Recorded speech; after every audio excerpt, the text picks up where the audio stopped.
ආයිබන්වාට ලෝකයේ පුදුම කරන පුවත් අපිට ඕනෑ තරම් අසන්න ලැබුණත් ජීවිතය පිළිබඳව මෙච්චර ගැඹුරු පාඩමක් කියා දෙන සත්වයන් ගැන පුවත් අසන්න ලැබෙන්නේ කලාතුරකින්. පසුගියදා ඇමරිකාවේ ලුසියානා ප්‍රාන්තයේ මහා මාර්ගයක ගමන් කළ පිරිසකට අදාහ ගන්න නොහැකි දසුනක් දක්නට ලැබුණා. ඒක තමා තමන්ගේ ශරීරයේ අඩක් පවණක් වන වල්ගේ සම්පූර්ණයෙන්ම අහිමි වූ යෝධ කිඹුලෙක්.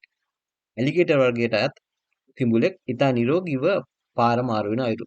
සාමාන්‍ය කිඹුල් වර්ගයේ සතෙකුට වල්ගේ යන හුදෙක් ශරීරයේ කොටසක් පමණක් නෙවෙයි ඔවුන්ට ජලයේ වේගයෙන් පිහිනීමට, දඩයම් කිරීමේදී සම්බරතාවය රැක ගැනීමට සහ සතුරන්ගෙන් ආරක්ෂා වීමට වල්ගේ අත්‍යවශ්‍යම අවයවයක්. නමුත් මේ අපූර්ව සත්වයා තමන්ගේ ජීවනාඩිය බඳු වල්ගේ අහිමි වී තිබිද්දී මරණයට ඉඩ නොදී ශක්තිමත්ව ජීවිතය ජයගෙන සිටීම කාගේත් මවිතයට කරුණක්. වනජීවි විශේෂඥයන් පවසන ආකාරයට මේ කිඹුලා දරුණු අනතුරට මුහුණ දීලා තියෙනවලු. සමහර විට තවත් ශක්තිමත් කිඹුලෙකු සමග ඇති වූ භයානක සටනකින් වල්ගේ අහිමි වන්නට ඇති.